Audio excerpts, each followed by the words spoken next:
My name is Megan Cromwell. I am studying new media journalism.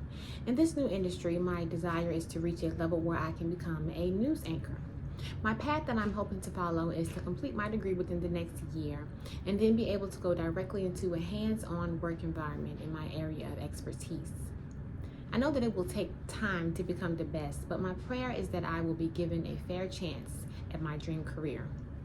I feel that in strategies for finding your life's tasks, returning to your origins means that the root of what anyone loves is innate, and executing whatever it might be is inevitable to come to pass if they are goal-oriented.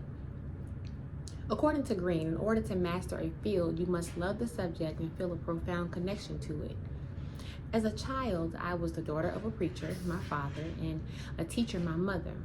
Education was of the highest importance to them, and they made sure that my siblings and I reflected this in our studies.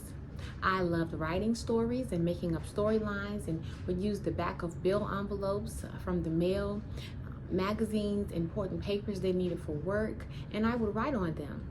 So to put an end to all this, they bought me composition notebooks to write in, which gave me permission to write whenever I wanted to and wherever I wanted to. The composition notebooks were a happy place for me, and writing became my passion. I've written several stage plays, and I love to write speeches and make presentations. In occupying the perfect niche, Green says that you find a niche that is not crowded with competitors with freedom to roam.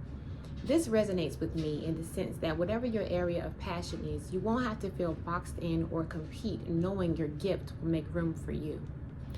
Green tells us to avoid false paths, which he describes as something we are attracted to for the wrong reasons, like money, fame, or attention. There was a season in my life when I thought I was where I would always be, not realizing it was a false path. I was a powerful director at a school at a young age. At the time, I thought this should be my set place, later realizing that it was actually keeping me from growing into what my true calling was.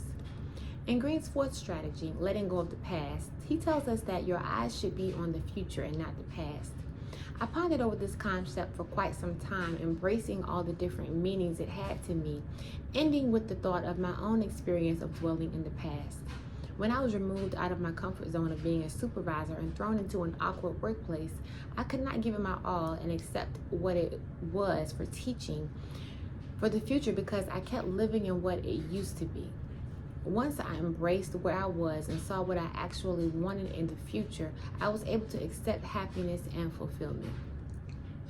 In explaining finding your way back, Green tells us that the road to mastery will require patience. I have found this to be true, mainly in my journey to obtain my goal to become a news anchor.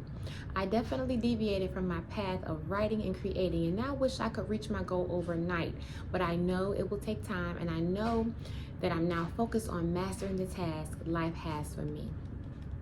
In the next 3 weeks, I will reach out to 2 familiar associates who work in my field of interest and arrange a time to engage in a conversation regarding my goals.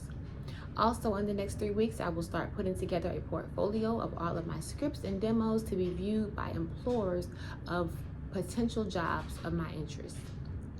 I think this goals will jumpstart me into becoming a top-tier news anchor.